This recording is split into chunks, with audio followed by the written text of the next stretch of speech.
ಗೋಮಾತೆಗೆ ಒಂದು ಗೌರವ ಇದು ಕಾನೂನಲ್ಲಿ ಸಿಗಬೇಕು ಅನ್ನೋ ಕಾರಣಕ್ಕೆ ನಾವು ಇವತ್ತು ರಾಷ್ಟ್ರಾದ್ಯಂತ ಪ್ರತಿ ತಾಲೂಕಲ್ಲೂ ತಹಶೀಲ್ದಾರ್ಗೆ ಮನವಿ ಕೊಡುವಂಥ ಒಂದು ಕಾರ್ಯಕ್ರಮವನ್ನು ಹಮ್ಮಿಕೊಂಡಿದ್ದೀವಿ. ಇದು ನಿರಂತರವಾಗಿ 16 ತಿಂಗಳು ಕಾರ್ಯಕ್ರಮವಾಗಿರುತ್ತೆ. ಪ್ರತಿ 3 ತಿಂಗಳು ಒಂದ್ಸಲ ನಾವು ಮನವಿ ಪ್ರತಿ ತಿಂಗಳು ಫಸ್ಟ್ 3 ತಿಂಗಳು ತಹಶೀಲ್ದಾರ್ಗೆ, ಆಮೇಲೆ ಜಿಲ್ಲಾಧಿಕಾರಿಗೆ, ಆಮೇಲೆ 3 ತಿಂಗಳು ರಾಜ್ಯಪಾಲರಿಗೆ ಮನವಿ ಕೊಡುವಂಥ ಕಾರ್ಯಕ್ರಮ ಆಗಿದೆ.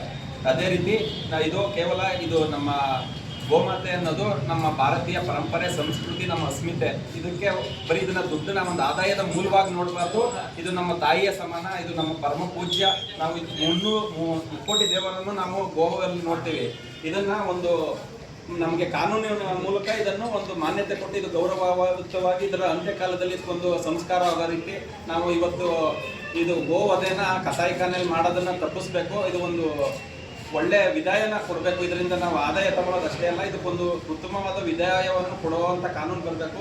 ಇದನ್ನು ಹತ್ಯೆ ಮಾಡೋದನ್ನು ತಡಿಬೇಕು ಅನ್ನೋ ಮೂಲಕ ನಾವು ಇದನ್ನು ಗೌರವ ತಂದುಕೊಡೋ ಮೂಲಕ ಇದು ಮಾಡಬೇಕು ಅಂತ ಕಾನೂನು ದರಕ್ಕೆ ಪ್ರತಿ ತಾಲೂಕಲ್ಲಿ ಮನವಿ ಕೊಡ್ತಾ ಇದ್ದೀವಿ. ಇದು ಪ್ರಥಮವಾಗಿ ಇವತ್ತು KR ನಗರ ತಾಲೂಕಲ್ಲಿ ತಹಶೀಲ್ದಾರ್ಗೆ ಮನವಿ ಕೊಡ್ತಾ ಇದ್ದೀವಿ.